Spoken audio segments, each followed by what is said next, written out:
I did an episode on this topic, or sort of related topic, much earlier in the show's run. I'll link to that in the description. The general point of that episode was I was talking about how to get into how to make personal progress with certain things in life. And the approach that I was outlining was really kind of like, well, for lack of a better word, it's sort of like grinding at it, right?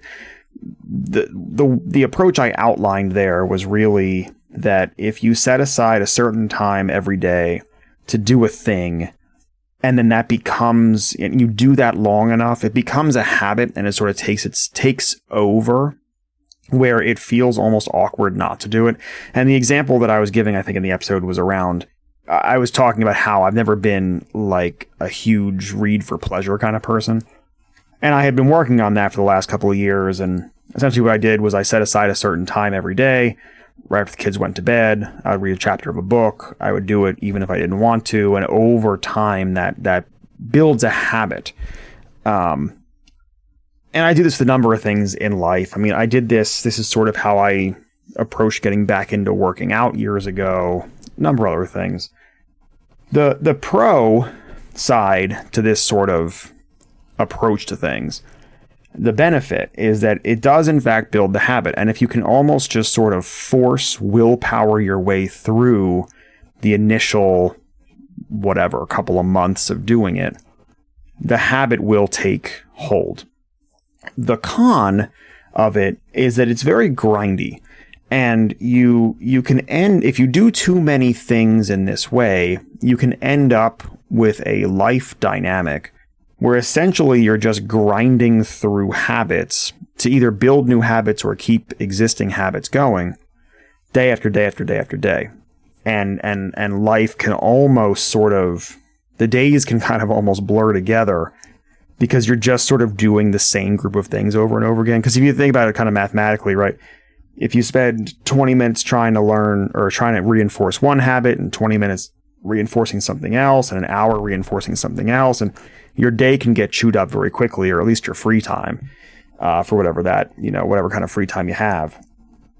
I wanted to revisit this topic because I heard some terminology around this and did a little bit of extra looking into it just to, kind of research a little bit.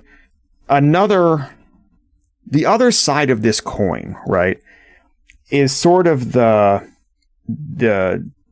feeling inspired to do something. And one sort of dichotomy of terminology that gets used is inspired action versus forced action. And I thought that this summed things up pretty well, but I think there's also like an interesting offshoot here. So this would be sort of, if you're a creative person, a lot of times you might be sitting around waiting for inspiration, waiting for that sort of moment to strike where you feel inspired to go do whatever it is that is the creative endeavor that you like to pursue. Be it painting or, I don't know, making a game or, whatever the thing is that you're passionate about. Every day of the week, you might not feel super passionate about that. And so you're kind of sitting around waiting in some cases. And then when inspiration strikes, it's like you can't put it down. You might know this feeling of like, oh, I had this this great idea and I just can't not do it. Like, and you just want to spend like 35 hours a day doing it if possible. That's that type of inspiration. And it's similar to like a flow state or, just extra motivation and those sorts of ideas. The opposite of this is the forced action. It's where you're pushing yourself through something you're pushing yourself to do something, even if at that moment you don't feel particularly inspired to do it. And you hear advice on both sides of this fence, right? I think the example I used in that episode was around like Stephen King, who famously is more of the forced action type. He gets up every day and writes X pages. It doesn't matter if they're good pages. It doesn't matter if they get used. It doesn't matter if he feels inspired or not. That's just how he views it. His authorship, is that a word? His authorship is a job, right? And he essentially grinds through it even when he doesn't want to. And I'm sure there are days where he feels very motivated, and I'm sure there's days where he feels very unmotivated. And I think most creative people can relate to that. I definitely go through these sorts of things. And the reason I wanted to revisit this topic was because having the framing around forced versus inspired action is kind of interesting to me. What I've realized is that, at least for me, and this is something that I'm trying to find an approach to work on better. When I have an inspiration for something, like I said, I will drill into it so hard, I will not put it down. However, what I've noticed over the course of my life is that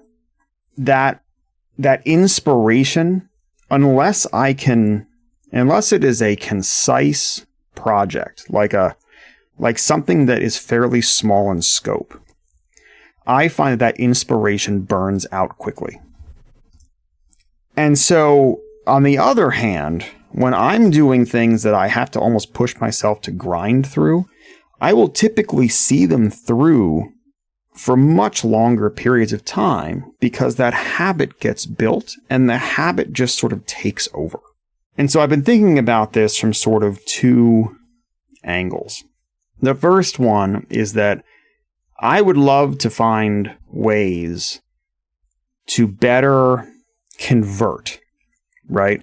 So the idea being, feel that inspiration to do something, but then recognize that this inspiration will sort of be like a burning piece of paper. Like it will engulf itself in flames and burn out fairly quickly, at least for me.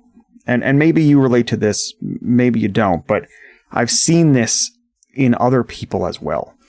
So that inspiration is great for like that initial, like kind of almost like eureka, like I just can't put this down, and you'll just plow through for a while. But I want to work on converting that from an inspired action sort of thing into a more forced action. And I want to do a better job at trying to figure out, how do I recognize that I recognize it usually. It's just that when you're in the thick of it, I always think to myself, oh my God, I'll definitely finish this. And then I don't. And I can't, and I imagine that is a common thing, especially for like creative style endeavors. So how do you in the moment recognize, I'm not going to feel this inspired forever, and then come up with a strategy to convert essentially the way you're approaching it from an all-encompassing inspired action over into a forced action or a habitual action, where you're going to convert from being inspired to grinding at it to see it through.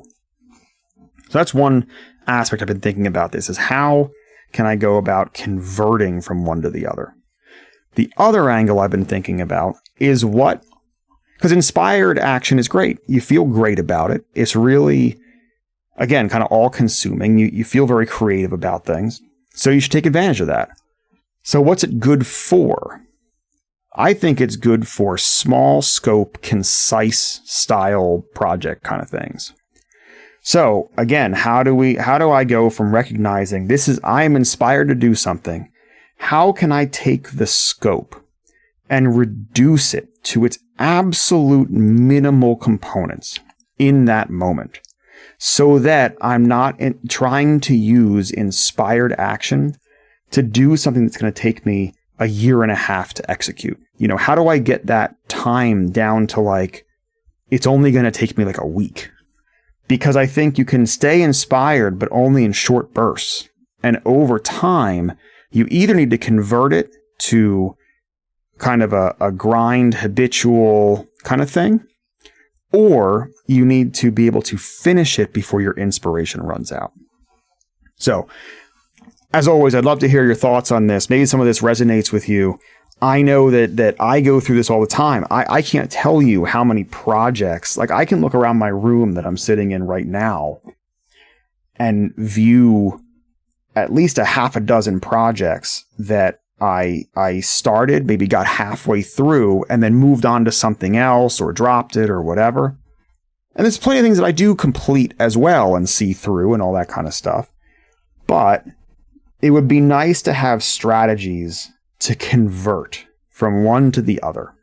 Because I think there's a lot of research around, or maybe that's not a fair statement. I have heard and seen a lot of people talk about how do you take something grindy and kind of push yourself to feel inspired about it. But I haven't seen a whole lot about the reverse, about how do you go from feeling inspired to making it a habit where you can see it through without needing to feel that inspiration throughout.